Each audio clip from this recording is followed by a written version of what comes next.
বাংলাদেশ জাতীয়তাবাদী দল প্রতিষ্ঠা করেন শহীদ রাষ্ট্রপতি জিয়াউর রহমান এবং পরবর্তীতে এটা হাল ধরেছেন দেশনেত্রী বেগম খালেদা জিয়া।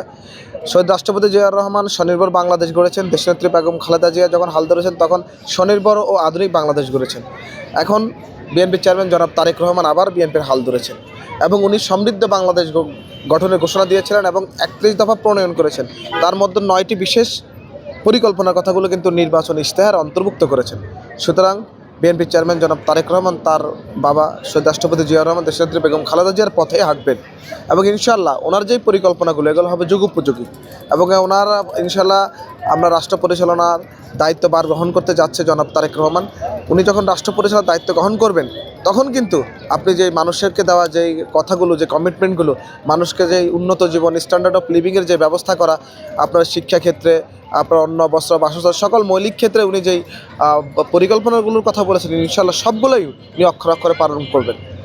যেগুলো দল সরকার গঠন করলে তার সাথে দাঁড়াত হয়ে ওঠে, বিএনপি কি এই ধরনের কোনো পথে আগাবে কি? বাংলাদেশ জাতীয়তাবাদী দল যদি দানব তুলনামূলক দানবের সামনে দাঁড়িয়েও বাংলাদেশের জনমানুষের কথা পরিকল্পনা করে, বাংলাদেশের জনমানুষের কথা ভাবে। শহীদ রাষ্ট্রপতি জিয়াউর রহমান কিসের মাঝে বাংলাদেশের আপামর জনগোষ্ঠীর নেতা হয়ে উঠেছেন আপনি দেখেছেন, দেশনেত্রী বেগম খালেদা জিয়া কীভাবে গণতন্ত্রের মা হয়ে উঠেছেন আপনি দেখেছেন।